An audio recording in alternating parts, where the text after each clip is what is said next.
Hello everyone, সবাই কেমন আছেন? আশা করি সবাই অনেক ভালো আছেন, আমিও অনেক ভালো।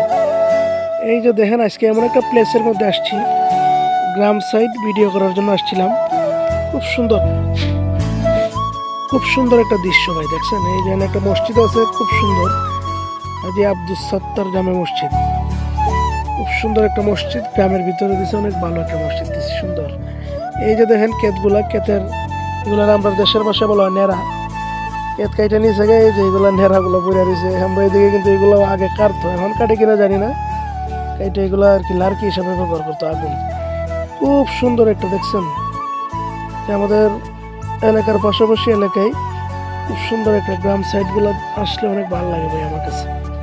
আরে এই যে আমি যে একবার বলছিলাম আপনাদেরকে যে পাখির কি সুন্দর সাউন্ড, কিচির মিচির, এই যে এই বাগানের মধ্যে ভিডিওটা করছিলাম। আর এই জায়গাটার মধ্যে মানুষ ভাই, এত মানুষ আসে, এই যে পাহাড়, এত মানুষ আসে বলার বাইরে। কারণ এই জায়গাটা দেখার মতো একটা জায়গা ভাই, খুব সুন্দর, খুব সুন্দর একটা জায়গা। এই যে আশেপাশে আবার গাছগুছো আছে, জঙ্গল সাইড, কিন্তু এটা এক সাইডে তার এক সাইডে ক্যামেরা ধরলে চিনার কোনো ফায়দা নাই যে এটা এই জায়গায় যে অনেক সুন্দর একটা জায়গা। আর এইগুলো জায়গাতে আসলে অনেক ভালো লাগে। এই যে এগুলো কিন্তু এখন পতিত পড়ে রয়েছে, আর এগুলো তো অ্যাভেলেবেল এখন আর ক্ষেত করে না। এই যেমন বেইসালায় অনেকে বাড়িঘর বানাইতেছে, যেমন ওই যে একটা বাড়ি, এই বাড়িটা কিন্তু নতুন হয়েছে। আবার এই যে এদিকে ক্ষেত আছে, ক্ষেতগুলো বেইসা দেখবেন একসময় বাড়ি হয়ে যাব। আমরা এই গ্রামের যে দৃশ্যগুলা, এই ক্ষেতগুলা আর পাওয়া যাবে না, এগুলো আস্তে আস্তে বাড়িতে পরিণত হয়ে যেতেছে। কারণ এখন কৃষিকাজ আর মানুষ করতে চায় না, কৃষিকাজে পরিশ্রম বেশি, লস হয়ে যায়।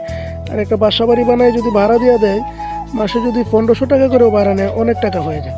মানুষে এখন হিসাব করে এটা, মানুষে এখন হিসাব করে হয়েছে এটা। এই যে দেখেন, আমার এক চাচা যাইতেছে মসজিদে নামাজ পড়বে, আমিও যাব। আমি এখানে কি লিখছে, হ্যাঁ এটা দান বক্স মনে হয়, যাইতেছে। আর এই যে এখানে দেখেন একটা বিল্ডিং উঠাইতেছে, এই জায়গায় কিন্তু ফুলাফানে খেলতো আগে, কিন্তু এখন বিল্ডিং উঠাইতেছে, এখন তো আর খেলবার দিব না।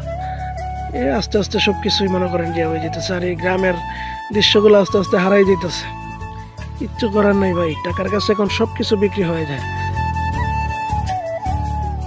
সব কিছু বিক্রি হয়ে যায়। আমাদের বাসার এই সাইডেও জায়গা ছিল একজনের, অনেক জায়গা বেচতে বেচতে বেচা খাইতে খাইতে এখন বর্তমানে বেড়ার যে ঘুমাইবার জায়গাটা আছে, এতটুক জায়গায় আছে, আর কোনো আউট কোনো জায়গা নাই, সব বেচা শেষ, সব বেচা শেষ করে নিয়েছে ভাই। যারে আল্লাহ দিছে এরা তো দিছে, আর অনেকে আছে ভাই পরিশ্রম করে খাইতে খাইতে অবস্থা খারাপ, এখনো কাজই করতেছে, কিচ্ছু করতে পারতেছে না, এই হচ্ছে অবস্থা।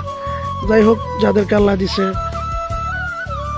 তারাও আল্লাহর বান্দা, যাদেরকে দেয় নাই তারাও আল্লাহর বান্দা। যারা দিছে তারা তো ধরে রাখতে পারতেছে না, আর যারা মধ্যবিত্ত গরিব তারা কিন্তু পরিশ্রম করে ইনশাল্লাহ তাদের সাথে ভালো চলতেছে, আমার চোখের দেখা। আর যাদের জায়গা আছে ওরা তো জায়গার উপরে নির্ভরশীল, যে জায়গা বেচা খাইতেছে, আবার শেষ হয়ে যায় আবার বেচে। আর যারা কাজ করে খায় তাদের কিন্তু মাথার মধ্যে এই জিনিসটা খুব কমই আসে। তারা কত হইলো, আজকে আনছি 500 টাকা খাইবো, কালকে আলহামদুলিল্লাহ যদি কালকে আবার কাজ হয় আবার 500 টাকা এনে খাইবো। তাদের মাথায় কখনো চিন্তা ভাবনা আসে না বেচার। সবাই ভালো থাকবেন। আর মনে করেন যে যারা যারা ফেসবুকে আমরা কাজ করতেছি, শুধু আমরা কিন্তু একজনের পাশে আর একজন থাকবো, একজনকে একজন ভালোবাসা দিয়ে ইনশাআল্লাহ সামনে এগিয়ে নিয়ে যাব। সবাই ভালো থাকবেন, সবাইকে ধন্যবাদ। আসসালামু আলাইকুম রহমতুল্লাহি ওয়া বারাকাতুহু।